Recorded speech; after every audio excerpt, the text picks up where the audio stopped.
And welcome to the second in the Local Authority Heritage Officer Network series, Heritage and Biodiversity Actions for Climate. Today's topic is wetlands, community and climate.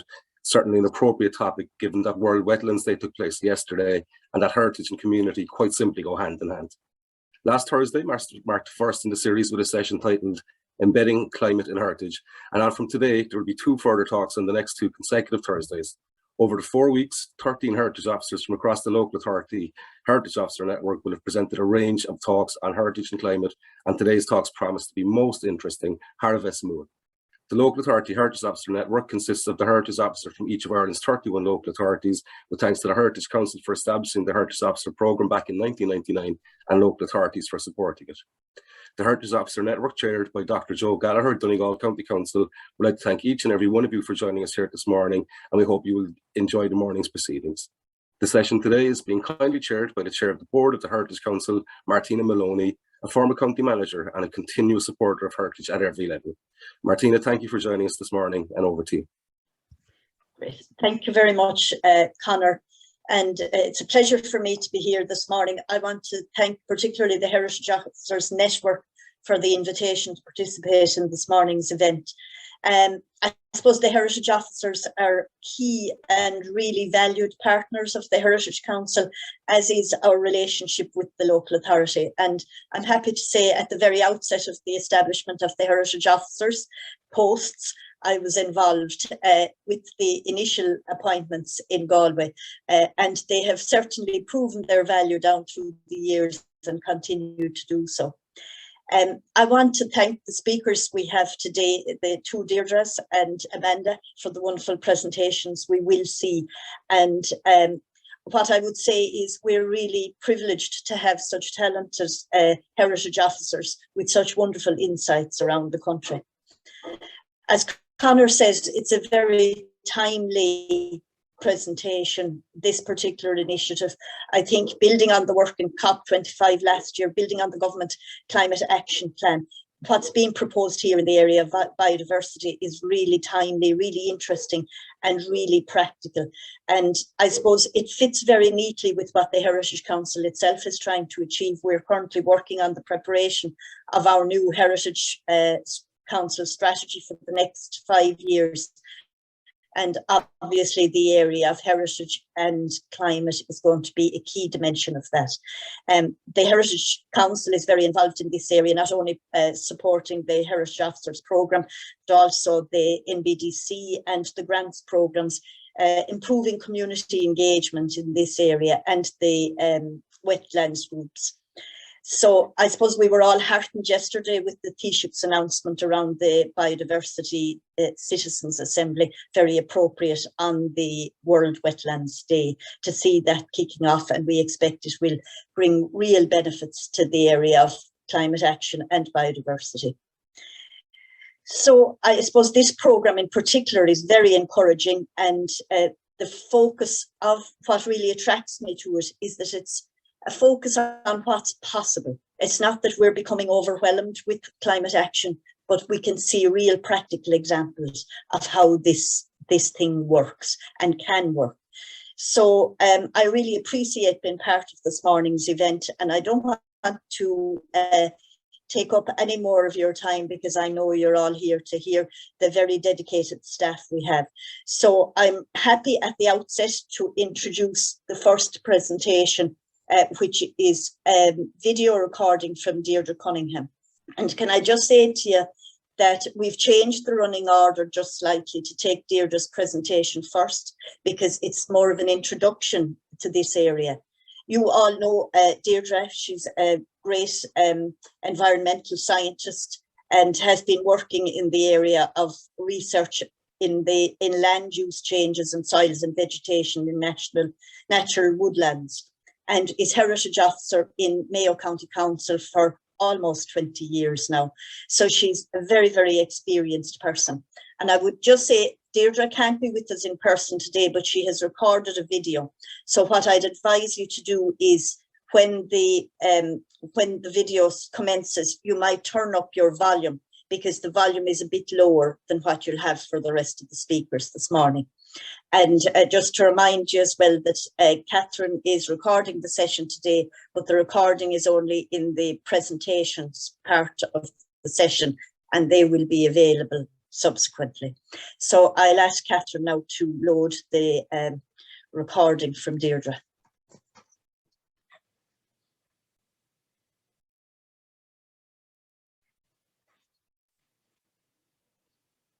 Good morning. Today I'm going to give an overview of county wetland surveys which have been carried out by local authorities across Ireland. I'll begin with a short introduction to wetlands, outlining why they're such a valuable resource and why they should be protected. I'll then give you an overview of the various wetland surveys being undertaken across the country, and I will explain how they're carried out and what they are used for. So what is a wetland?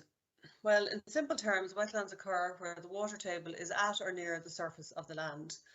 So wetlands occur all over the world and can be associated with fresh water, such as rivers and lakes, with salt water, for example, dune systems, and with brackish waters, for example, estuaries. They can be permanent or temporary, in the case of floodplains and turloughs, and they can either be natural or man-made features such as canals and ponds. So wetlands are extremely productive habitats and support lots of different plant and animal species. And many of the plants and animals that live in wetlands are uniquely adapted to cope with the wet conditions, and they're not found in other habitats. There are also other species that don't live in wetlands but are reliant on them. For example, the species that forage for food in wetlands are those that need wetlands to complete their life cycle. These include species such as the emperor moth and the marsh fritillary butterfly. There are thousands of wetlands in Ireland, and they're scattered all over the country, varying in size from very large to very small. And many of the larger and what would be considered the more important wetlands have been identified and are protected under EU and national legislation. These sites are either designated as special areas of conservation, special protection areas, or as natural heritage areas. However, there are many wetlands that have no protection at all. In Mayo, which is renowned for its wetlands, the range of wetlands include raised bogs, blanket bog, Atlantic or lowland and upland blanket bog, turloughs, fens, marshes, rivers and associated floodplains, lakes, springs, wet woodlands and coastal wetland habitats. Some of the better known wetlands in Mayo include the vast expanses of peatlands that are found in the northwest of the county, including the Owen Duff catchment, which is part of the most extensive remaining blanket bog complex in Ireland. And it includes the Ballycroy Wild Nephin National Park. The Cage Fields in North Mayo is known for the extensive Neolithic field systems buried beneath the bog. And also well known are the Great Lakes, including Lough Mask, Lough Conn, Carramore Lake and Lough Carra. And the River Moy then is renowned as one of Ireland's premier salmon rivers.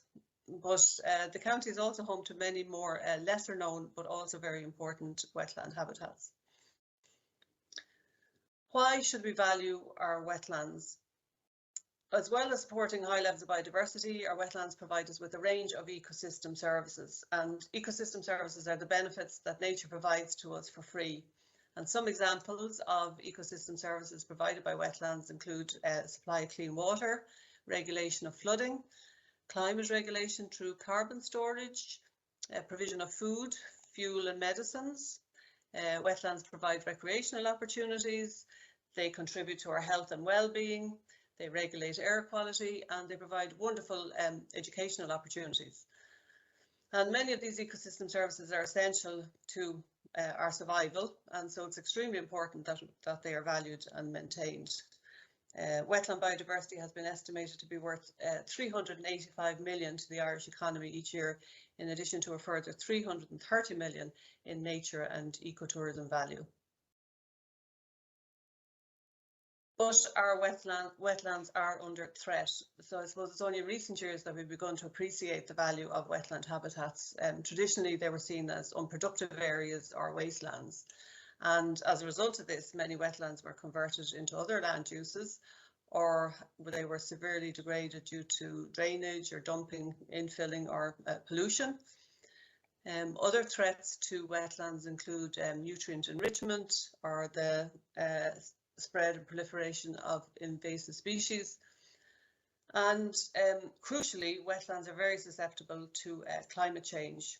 And I suppose the lack of data on wetlands along with these threats can lead to the loss of sites of significant ecological value. In order to try and protect wetland habitats, local authorities are actively carrying out county wetland surveys. So these surveys are supported with funding from the Heritage Council and more recently the Local Authority National Biodiversity Action Plan Fund. And the aim of a county wetland survey is to collate and gather baseline information on the wetland resource at a county level. They are typically undertaken in 2 phases. Phase 1, desktop research and survey. So all the information available on the wetlands is collated. Reports and publications and inventory lists from a variety of sources, including First Ferbaha, the MPWS, IPCC, EPA, Teagasc, etc., are consulted to identify the wetlands that are present in the county. The subsoils map of Ireland then is used as a primary source in identifying areas of potential wetland within the county, along with aerial, photographic and GIS data sets. For example, in Mayo, based on analysis of subsoil types, the total area of wetland in the county is estimated to cover just over 230,000 hectares, or 41% of the county. So once the information has been collated, then the GIS dataset and database is created, and that contains information on the extent, the distribution and the characteristics of the known wetland resource in the county, as well as information on any previous studies that were carried out. In the Mayo Wetland Survey database, there's information on over 1,100 potential wetland sites. And this data set forms for the first time a preliminary inventory of the wetland resource in the county. Phase 2 then is the field survey. So sites identified from the desktop survey are selected for field survey, and this follows standard habitat survey methodology. So site reports are prepared for the sites surveyed, and that includes the site description, records of flora and fauna, the conservation ranking, identification of any threats and specific management issues or recommendations. Of the over 1,100 wetland sites identified in Mayo, 85% of these are outside of sites designated for nature conservation. And I'm sure that that figure is replicated throughout the country. So many of these sites then have not been surveyed, and they are likely to support habitats and species of conservation importance. So the next phase of our project will be to carry out field surveys on some of these sites. This map shows the status of county wetland surveys as of January 2022, and it highlights the significant progress that has been achieved to date. How is wetland survey data used? So wetland surveys provide baseline information on biodiversity, and then this can be used to inform wetland site management, decision making. It can contribute to policy formulation and also to raising public awareness and to education initiatives. The surveys can be used to inform conservation programs and projects, and crucially, from a climate change perspective, the data can assist with designing climate change mitigation and adaptation measures. The surveys provide recommendations on priorities for future surveys based on critical or endangered habitats, and also for those geographical areas within the county where data might be particularly lacking. So along with the project reports, other outputs from the surveys which are used to promote wetlands are interactive online and hard copy publications, such as the online story maps and then booklets and calendars. Story maps have been created for a number of counties, including Galway, Tipperary, Longford. And booklets have been produced for counties including Mayo, Leitrim and Monaghan. So these publications then feature a range of information about the wetlands found in these counties. They highlight the importance to our wildlife and the environmental and health benefits that they provide. And they include a section on wetlands to visit in the county and list a series of measures that we can all take to help protect wetland habitats. I'd just like to thank the Heritage Council, the Department of Housing, Local Government and Heritage for co-funding the surveys with the local authorities. I'd like to thank the ecologists and GIS specialists who have undertaken the work on the surveys to date, and our local authority colleagues for assistance and application of the surveys. So for further information, you can contact your County Heritage Officer or see the map of Irish wetlands. Thank you. Great, thanks very much for that really interesting presentation from Deirdre. Very practical, with great insights into why, I suppose, wetlands are so valuable to us, including the economic value that she identified for us, the importance of the evidence base, the data to inform policy and actions and to keep us all well informed. So thanks, Deirdre, for that. We'll move straight on now to the other Deirdre. We have Deirdre Burns joining us now, who is the County Heritage Officer for Wicklow County Council for more than 20 years and is currently involved in developing the county's 4th County Heritage Plan with a background in environmental resource management. So Deirdre, I'll pass over to you now to take us on a little tour of your work in Wicklow. Thank you. Thanks, Martina. So I just want to talk to you about a project that I've been coordinating for the last 4 years on council-owned land at Brittas Bay on the east coast of Wicklow, which is basically a very important coastal wetland.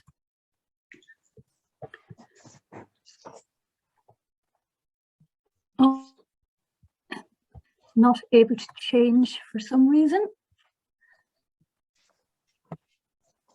Oh, there we go. So basically an introduction to Brittas Bay. It's halfway between, if anybody knows Wicklow, halfway between on the Wicklow coast between Wicklow and Arklow. It's part of a complex of coastal habitats with well-developed plant communities. Whole thing is an SAC. It extends south into Buckrony, Brittas Fen SAC, which is owned by MPWS. The council-owned portion is 35 hectares. That includes 2 car parks. And we have a blue flag beach, and it's a key coastal amenity. It's our main sandy beaches in County Wicklow, so it gets huge visitor numbers because of that. And I suppose our management up to now has always really been focused on the visitor and the recreation side. So we're hoping to change that with this project. So the context of this really, I suppose, was in our in County Biodiversity Action Plan and the Heritage Plan. We had an action really to encourage target management of key habitats and ecosystems, and really to prioritise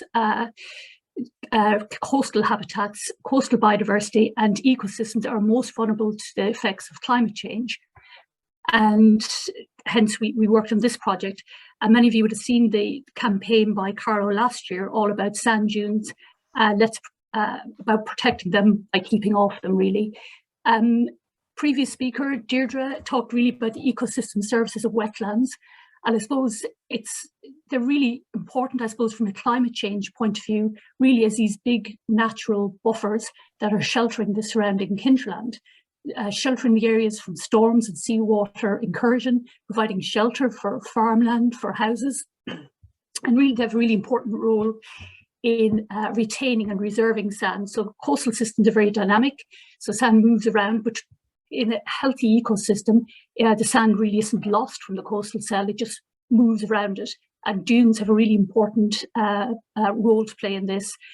And then there's obviously all the recreation and amenity value, the scientific interest and all the rest of it. But so they're really of key value, and our aims in this project was to promote a healthy dune system so that it's able to be more resilient for the effects of climate. To talk a little bit about what we have at Brittas Bay, I suppose from the SAC qualifying interest, these 4 different types of dunes of priority habitats. We have the fixed dunes, the grey dunes, and the decalcified dune heat, and they're really important priority habitats. We also have a humid dune slack, which is lovely, very rich wetland habitat, very florally diverse. And then we have some legally protected and rare plants like the meadow saxifrage, the little white flower up on at the picture there, the wild asparagus. We have some rare and localised invertebrates like the dark green fritillary butterfly and the small blue butterfly. And then we have a whole range of birds. including birds of conservation concern in Ireland, so things like the skylark and the yellowhammer. I suppose when we started this project, we knew we needed some ecological advice on what to do. So we engaged services of Alan Lauder Consulting back in 2018. And this was made possible through the Biodiversity Action Plan Fund, which has really been our baseline. And from the report that we produced from there, that's really provided the roadmap for everything we've done on the 3 years since that time. So it's been very useful. I suppose when we started looking at all those SAC habitats that I mentioned earlier, I suppose it reads like a bad report card. You have all these habitats where you look at how they're doing. They're all doing unfavourable, prospects unfavourable, right down to rare plants and birds, really just information gaps. We just don't know how they're doing. The MPWS reports, then they identify the pressures on all of these habitats are really recreational impacts, natural erosion, recreation pressure comes up all the time. A lack of grazing is another problem, and scrub encroachment and invasive scrub encroachment. So these are all the things we were looking at as how our project could help. So we came up with 3 main objectives. One is to manage and maintain, enhance and restore the SAC qualifying interests. The other is about wider diversity, really to look at improving that and to engage with community and stakeholders to provide opportunities to get involved in that.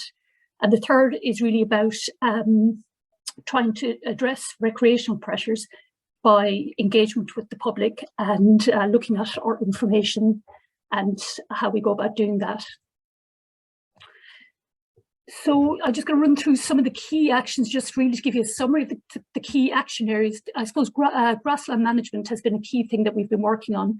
So every year we have this a trial mowing plot that we established, and every year we've over a space of 3 years we've been mowing it early in the season, then doing botanical monitoring to see what's coming up. And it took a while, but it did take last year. Then after the 3rd year of mowing, we did see a very noticeable positive result. So basically the flora of the dune habitat is improving. We're getting more flora diversity in there, complete reduction in bracken, and getting lots more bellheather, which is good. It's the heath habitat starting to form. And that's what we want to see. And interestingly, lots more rabbits. There was no rabbits because the bracken was suppressing their activity, and they are the prime grazers. And this leads us to our main objective now, which is we've fenced in a 2-hectare plot. We've gates and we're all fenced in, and we're waiting to get some grazers, hopefully some cattle on the site. So we have a few logistics to go through, but we're very much hoping to get them in sight, hopefully this year. The other thing that we've been looking at is the invasive species. Sea buckthorn is a big problem out there. It's a big problem in a lot of places on the coast. An invasive species that was planted for dune restoration back in the 60s all over Ireland. It basically destabilizes the dune structure, so that causes problems, and it suppresses native vegetation. So it's a very prickly shrubby plant. We had a community action day back in 2019, and it was very successful. Basically, we walked and mapped out where the sea buckthorn was, and you've divided into different shade colours depending on its growth.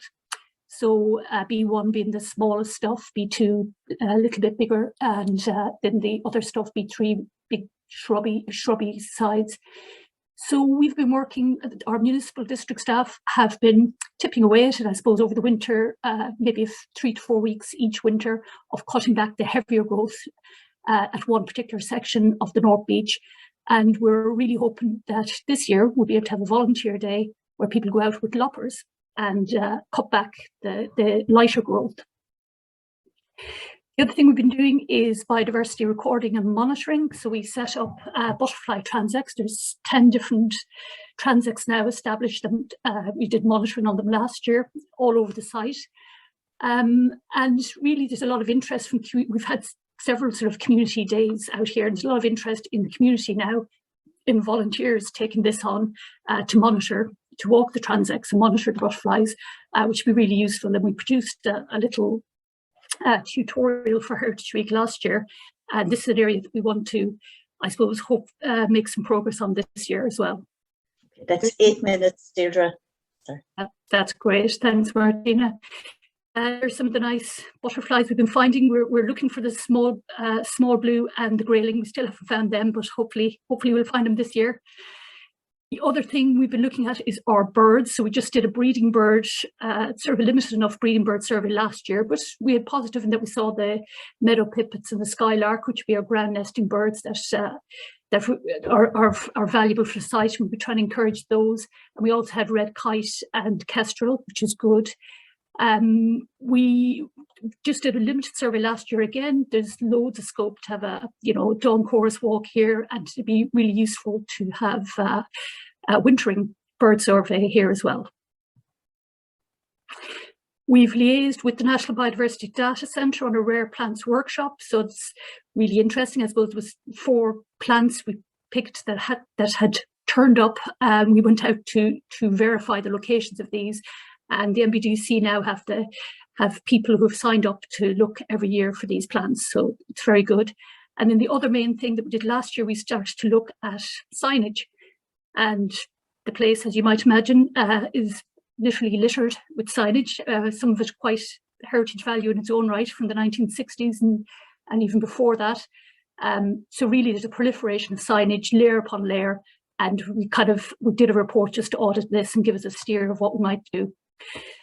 Really, I suppose, just for actions this year, we're going to continue, hopefully subject to funding, we're going to continue the conservation management work, the surveying and all the rest of it. We're going to have a look at erosion control and trialling temporary exclusion zones supported by signage. So I suppose everybody walks all over the place really in the dunes, and so we're going to look at, just on a gently approach, we're going to look at restricting access to a couple of places and do some monitoring and see how it goes. The third thing, of course, community engagement. We haven't done as much of this as we'd like to do over the last 2 years, so hopefully we'll be able to do more this year.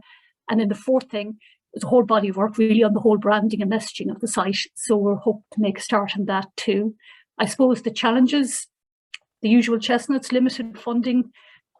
We don't have money to do everything we want to do, limited human resources. This site would really benefit from having a presence there 2 to 3 times a week, talking to people, doing some monitoring, all the rest, encouraging good behaviour. The whole challenge is really managing a site like this anyway from a recreation point of view is very challenging. And so throwing conservation into mix adds a few extra challenges. So that's it. Just thanks to our funders. It wasn't possible without MPWS funding, and then also my colleagues in Wicklow County Council and the Heritage Council, and then Alan Lauder and Roseanne Bell. Thanks very much for that. Thanks very much, Deirdre, and Deirdre will be available for some questions afterwards if anybody has any really interesting project there in Brittas Bay. I suppose highlighting the challenges associated with this particular area where you have a lot of recreational use, and at the same time you have the scrub encroachment and so on. So really interesting active plan in place there, and I must say the citizen engagement side of it was really, really impressive as well. So keep up the good work, Deirdre, as they say. We will move on now to hear another version in another type of habitat in Killaun Bog, and Amanda Pedlow, who has been Heritage Officer in Offaly since the year 2000, and indeed the Heritage Service in Offaly has grown exponentially under her remit. So Amanda, I'll pass over to you now. Thank you. Thank you, Martina. So I'm going to talk about Killaun Bog, which is very near Birr in County Offaly.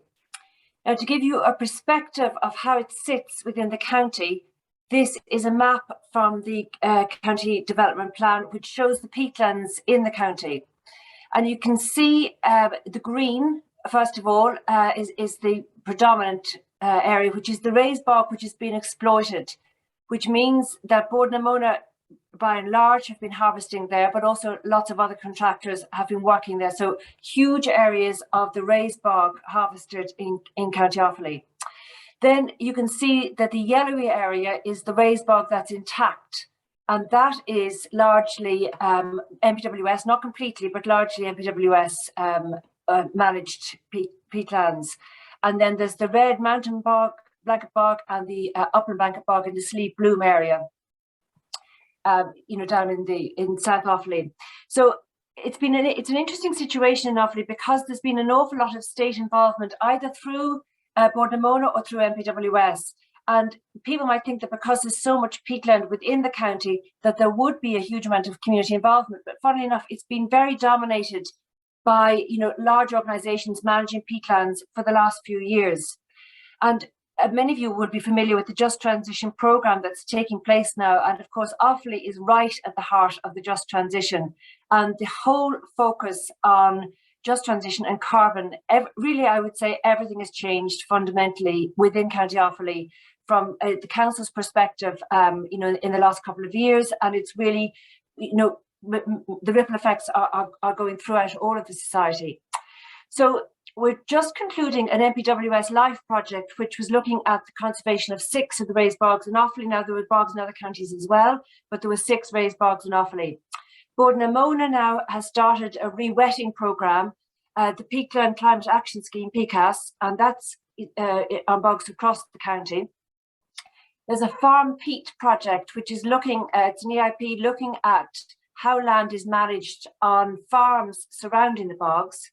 There's a second EIP led by Green Restoration Ireland, looking at farm carbon again, a different approach, but a similar focus. And then there's a multi-agency 7-year life project on peatlands and people. Then Green Offaly, under Just Transition funding, also have commissioned a study to look at the possibility of a biosphere in Offaly. And Burcastle Estate are working with NUIG and other partners on the Care Peat project. So within a small number of years, there's a huge amount of activity and focus happening in the county. So to come back to Killaun Bog is just outside Birr. Birr town is in the bottom left here, and you can see then along the bottom of the slide is the road going out through Lower Clonahal and Clonbrone, which goes up to Kinnity. Then the other road goes out through Woodfield, Lachine and heads to Tullamore, and the N62 heads to Athlone. And connecting up between the Tullamore Road and the Kinnity Road with the Rath Road going through the middle is Killaun Bog. And Killaun Bog is unusual. It's obviously very close to the town, but it's actually owned by 4 different partners. So that a large part of the harvested area is Bord na Móna. However, the bottom left-hand section, which is mostly wooded, is Cuilcha land.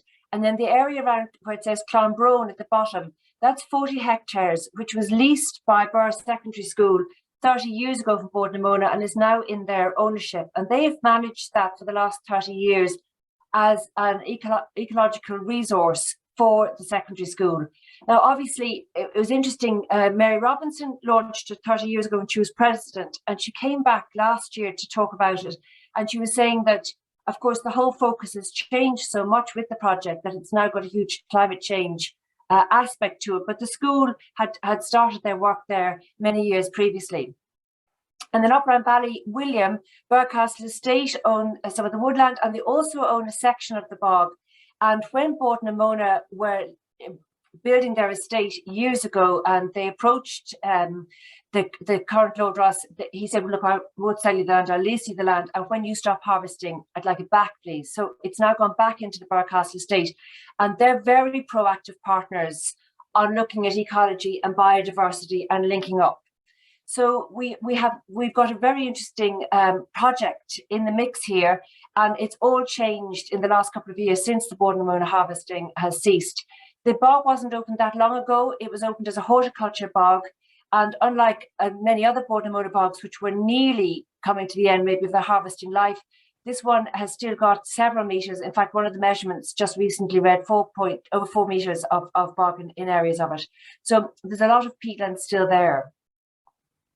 So the previous uses, as I said, a huge part of the large block was only opened recently as a horticulture bog, but other areas around the edges have been harvested, over the past decades. And interestingly enough, it was also used, an unusual use, as a rifle range. There's two rifle ranges on the bog, both connected to Birr Barracks in Crinkle. And of course, the barracks is having its own story because it came back into Irish ownership this month 100 years ago and was subsequently burnt in July of this year 100 years ago. So we did some work looking up those rifle ranges and mapping them on the grounds last year. So the school then really has been very proactive, and 30 years ago they came out and the woodworking class and the biology classes, along with the local community, built a wooden walkway. Now, it was patched so many times over the last 30 years, it became like a jacket that had more patches, you know, and it became more joined up patches rather than the original walkway. And then 2 years ago, we looked at it and we said, really, it's not okay any longer. And many of you, if you're thinking, have you heard of Killaun? You may have heard of Killaun because Tina Claffey has done a lot of her very well-known wildlife photography work on the bog here. She kind of walks between her base here at Killaun and she travels down to Abbey Leaks bog, and she's done a huge amount of work highlighting the wildlife of this bog and using this walkway. And many others come here to enjoy the amenity. So anyway, the school then decided that for the 30th year, to mark the 30th year, they'd make a big push and they'd replace the walkway. 420 metres of a walkway. It was a huge project. And I've listed the funders there on the slide, and many of them came in to do different aspects and different parts of the project. And along with that, further research was carried out last year. Now, there was a lot of research done here. Jane Feehan won the European Young Scientist of the Year based on her work at the bog here many decades ago. But it's been a well-known site for research for many decades. And last year, Roy Anderson came and he did some work on molluscs. George Smith from Blackstone Ecology did some work on bryophytes, and Birdwatch Ireland came and did a survey of the birds of the bog. And those were particular gaps that were identified where research hadn't been done. And then the school have been working with John Feehan, and last year then in November, this book was published, When the Nightjar Returns, The Natural History and Human Story of Killaun, County Offaly. And we were fortunate really that John Feehan, who is well-known author, environmentalist and retired lecturer from UCD, he lives within 5 kilometres of the bog, and he grew up going out to the bog. So when the 5K restrictions came in, he got to know it better than anybody else probably has ever got to know it, and pulled together this publication that looks at all aspects of the bog, from its formation, thousands of years ago, and all aspects of the human interaction. And it's a completely wonderful production, optimistically entitled When the Nightjar Returns. The last nightjar in Offaly was heard on this bog in the 1970s. And of course, while John is very practical and has been saying for decades the challenges we have with climate change and biodiversity loss, he's always optimistic that if we take the right actions, that we can improve, and maybe the nightjar as a symbol may return to Killaun bog. So the book sets out what's happened and what could happen. So the book was published last November, and the new boardwalk was opened last year. And then the focus this year is looking at the Quilcha lands, which link the school area back to Bird Town and increase the walking distance. The existing loop walk is just over 1.5 kilometres, so this would bring it up to more of a 4 or 5 kilometre loop. But Namona, obviously, their entire estate is being reviewed at the moment, with the harvesting having ceased to say where to for each area of bog. So they're doing continued research at the site to see what they're going to suggest for the future of their area. And the longer term project then is to link the south part of the site up to the Birr Domain or Birr Estate area on the Rath Road, and to complete the circular road down to the east side. And obviously we will be continuing. Amanda, sorry. Yeah. Just concluding, Martina, thank you. And then we will be looking at ongoing biodiversity research at the site. I mean, obviously the monitoring, no more than what Deirdre is doing at Brittas Bay, the monitoring of all of the species is critically important to see, how the site evolves and changes. So it's definitely going to be a project which will evolve and change enormously over the next, every 5, 10, 15 years. It's going to change as the peatland comes together again from its 4 separate owners. So we hope to come back to you with an update. Okay, thanks very much, Amanda. Fascinating. And I have been fortunate enough to get my hands on that beautiful book, When the jar returns. So it's a wonderful example, I suppose, of what can come out of negativity, the improvements that can come about, building on the just transition there, and I suppose the bit of the sense of community ownership as well, with the involvement for the school. It just remains for me to again thank the Heritage Officers Network for inviting me to participate in this event today, which was fascinating and illuminating, and I think the three presentations worked really, really well together, where we moved from Mayo in the west to Brittas Bay in the east, and then on to the Midlands with Amanda. I gained a lot of really useful insights today around why we should value the wetlands, why they're important to us, both fresh and salt water, how productive they are, the contribution they make to our lives, and indeed to the economy. The value, I suppose, of the data that's been gathered in the research to help us to build an evidence base, which we can then feed into policy, public information campaigns, and to appropriate conservation mitigation measures. So for me, it was a very hopeful morning and a very hopeful set of presentations. So I want to sincerely thank, from my point of view, the two Deirdres and Amanda for the wonderful work they put into the presentations today, and the work they do on a day-to-day basis, looking after heritage in their own counties. So we're very lucky to have such skilled people involved throughout the county. I'm going to pass back now to Conor to close the seminar. So thanks to everybody involved. Míle buíochas, Martina.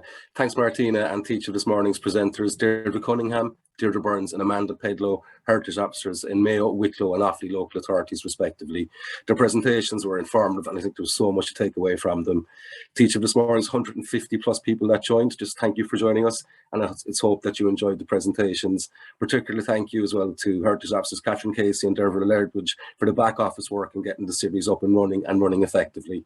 The next 2 weeks we'll see further presentations. On February the 10th, the topic will be nature-based solutions and climate with Heritage Officers Deirdre Ledwidge, Deirdre Burns and Melanie McQuaid.